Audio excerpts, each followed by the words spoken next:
परित्राणाय साधूनां विनाशाय च दुष्कृतां धर्म संस्थापनार्थाय संभवामि युगे युगे। भगवद गीता के इस श्लोक को भगवान श्री कृष्ण ने अपने सखा अर्जुन को सुनाया था। परम तत्व परमात्मा के कार्यकारिणी तत्व को तथा समस्त जगत की रक्षा को लेकर श्री कृष्ण ने अर्जुन को इसके रहस्य के बारे में बताया था। श्री महाविष्णु ही समस्त सृष्टि के रक्षक है। समस्त प्राणियों की सुरक्षा, सुव्यवहार, सुख जीवन के लिए वे ही जिम्मेदार है। धर्म की स्थापना के लिए सदा वे तत्पर रहते हैं। साथ ही कभी भी धर्म और साधु संतों को कोई हानि पहुंचती है तो वे तुरंत अवतार लेकर उनकी रक्षा करते हैं। श्री महाविष्णु का विभव स्वरूप परमात्मा की लीलाओं से तथा विविध अवतारों से संबंध रखने वाला स्वरूप है। साधु संतों की रक्षा, दुष्टों को दंड देने के लिए परमात्मा विभव स्वरूप में विविध अवतार लेते हैं। धर्म की स्थापना इस स्वरूप का मुख्य लक्ष्य है।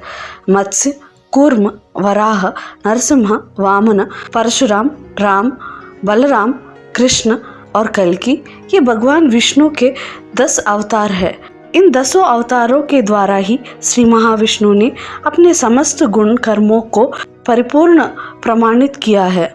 इनमें कुछ मानव जैसे अवतार है तो कुछ मानवेतर। मत्स्य, कूर्म, वराह आदि मानवेतर है तो परशुराम, राम, बलराम, कृष्ण, कल्कि आदि मानव स्वरूप है। इनमें भी विशेष अवतार नरसिंह अवतार है। नर और सिंह दोनों रूपों में इस अवतार में स्वामी को प्रकट होना पड़ा है।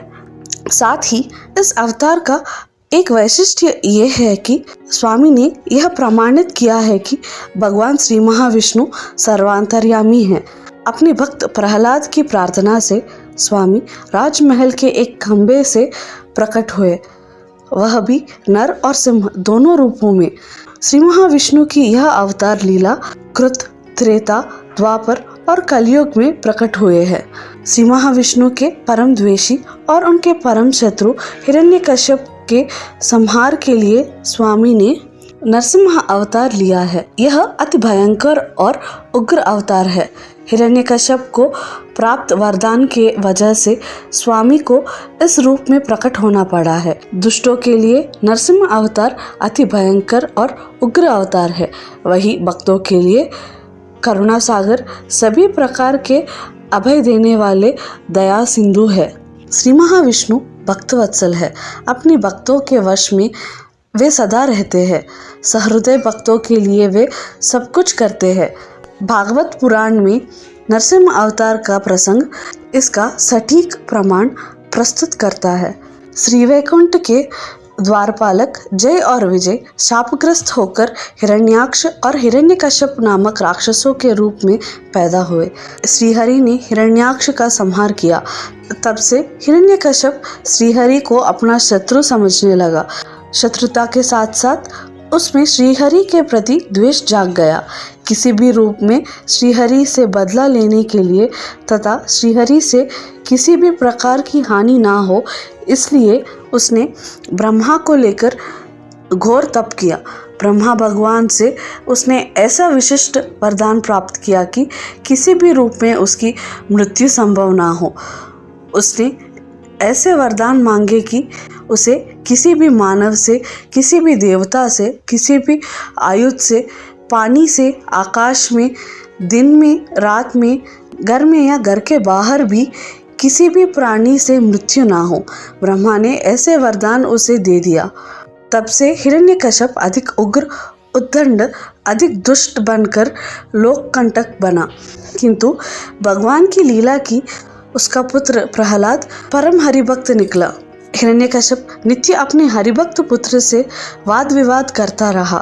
पुत्र वात्सल्य को त्याग करके कई बार उसे मरवाने का प्रयास भी किया, किंतु हरिभक्त प्रहलाद का वह बाल भी बांका ना कर सका। एक दिन वाद विवाद करते हिरण्यकश्यप ने अपने पुत्र से कहा कि तुम श्रीहरि को सर्वांतर्यामी कहते हो तो इस खंबे में अपने भगवान के दर्शन करवाओ। यही अवसर भगवान नरसिम्हा के प्रकट होने का सुअवसर बना। तब न दिन था न रात हो गई थी, न वह महल के अंदर था न बाहर, बल्कि दहलीज के निकट था। स्वामी न मानव के रूप में, न सिंह के रूप में, न किसी आयुध के साथ प्रकट हुए, बल्कि अति भयंकर नरसिंह के रूप में प्रकट होकर हिरण्यकश्यप को पकड़कर अपने घुटनों पर लेटाकर अपनी नुकीली नखों से उसके पेट को चीरकर उसका संहार किया। तब प्रहलाद आदि भक्तगण ने उनके जय जयकार किया। इस रूप में नर और सिंह रूपी श्री महाविष्णु का यह नरसिंह अवतार एक विशिष्ट अवतार है। अगर आपको वीडियो पसंद आया तो लाइक करें और शेयर करें और हमारे चैनल ग्लोबल न्यूज़ इंडिया को सब्सक्राइब करना ना भूलें।